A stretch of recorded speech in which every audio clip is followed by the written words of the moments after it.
Next, he is standing on a moving motorcycle, arms spread wide like he is invincible. Then he is waving a gun in the hospital lobby, daring anyone to stop him. He is the top hitman for a killer crew, and on his last job he let the target walk. So they injected him with a heart-slowing toxin. Now he has to stay amped every second, pumping adrenaline just to keep his heart beating. Can he survive this poison, and can he get to the guy who dosed him? Legal doesn't matter now. Staying alive does. More adrenaline means more time, so every guy in that room becomes a target. The tiny room explodes into a brawl, and Jason gets kicked out fast. A few blocks later, an unknown number lights up his phone. It is the killer who poisoned him calling to gloat. His message is simple: no antidote within the hour, and Jason is a dead man. Which means the clock on his life is already running. To stay alive, Jason calls his private doctor. But the doctor's overseas and can't get back in time. His only advice: never stop moving.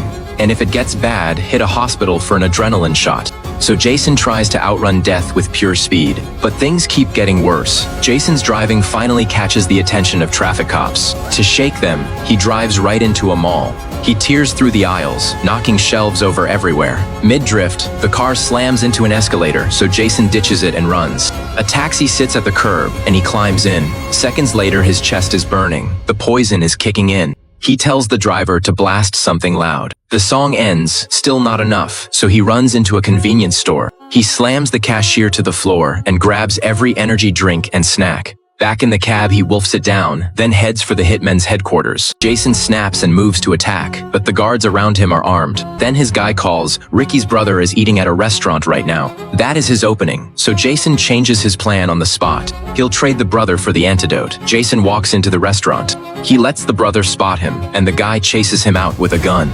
Jason ambushes him and takes him down hard, so Jason shoots him dead. He grabs the phone and calls Ricky, who learns his brother is dead. Ricky swears he'll make him suffer, and Jason fires back. Show up and I'll reunite you with your brother. He knows he needs adrenaline from a hospital fast, or he won't last. He tries to buy adrenaline, but the doctor doesn't trust him.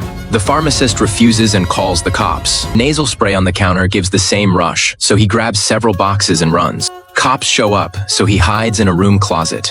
Once they pass, he walks out in a patient gown, but a cop spots him instantly anyway. He sees a doctor working a code, pulls his gun, and demands the adrenaline right now. The doctor hands it over. On his way out, Jason asks for one strange favor. The doctor happily cranks the defibrillator all the way to max power. Jason fires to push the cops back, then slams the entire tube of adrenaline into himself. It hits fast. He feels power flooding his body and calls the doctor immediately. Hearing he took the whole tube, the doctor loses it. Too much adrenaline will flood his body with blood and kill him.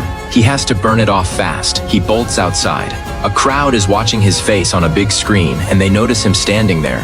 That is when he spots a traffic cop nearby. He snatches the cop's gun, forces him off the bike, and takes off. Minutes later, he loses his balance and goes down hard with the bike. He knows he has to reach his girlfriend now. He changes clothes and gets to her place. She asks him to fix the microwave, but the adrenaline just wore off completely. He grabs the toaster bare-handed. At the same time, he spots two hitmen outside the door. Jason decides to strike first and never let them make a move. While she turns to answer the phone, he slips outside and takes both killers out quietly. He knows this place is burned now. He grabs his girlfriend and plans to lie low somewhere else. They barely reach the doorway when another killer walks up. He knocks her backpack loose on purpose. While she bends down to grab something, he kills the hitman and dumps him in a neighbor's pool. He is being careful because he doesn't want her pulled into this. But to keep her safe, he comes clean.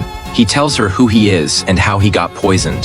The target was a Chinatown crime boss, but Jason was done with killing. He wanted a quiet life with her, so he just made the boss disappear for 48 hours. That bought him time to run, but his partner used the window to poison him. She doesn't buy a word of it. She thinks he made it up to dump her.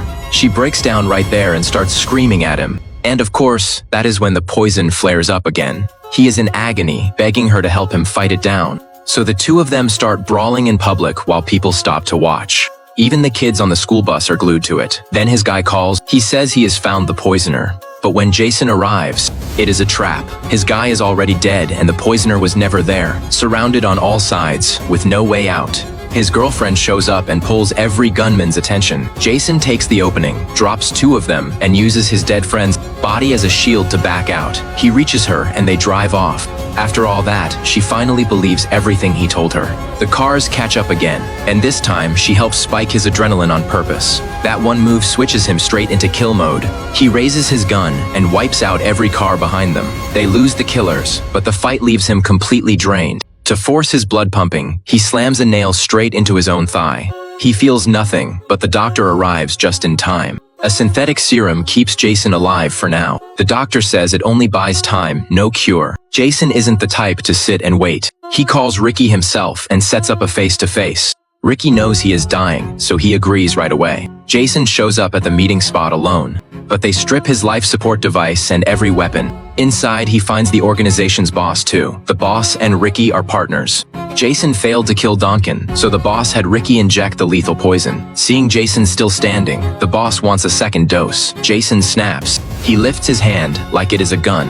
A goon across from him drops like he is shot. Jason had called Donkin ahead of time for backup. Both crews collide and the place erupts into a shootout. The boss sees it going bad and runs. Jason chases him. The boss reaches the plane, but Jason yanks him back, ready to end it. Then Ricky jumps him from behind with another syringe and Jason goes limp instantly. He drops flat, Ricky grabs a gun and empties the mag into the boss. The backstabber wants the boss's seat himself. And just as he thinks it worked, Jason forces himself up on pure will and strips the gun from Ricky's hands. No opening to counter, they go straight hand to hand. Running on the last of his adrenaline, Jason beats Ricky senseless.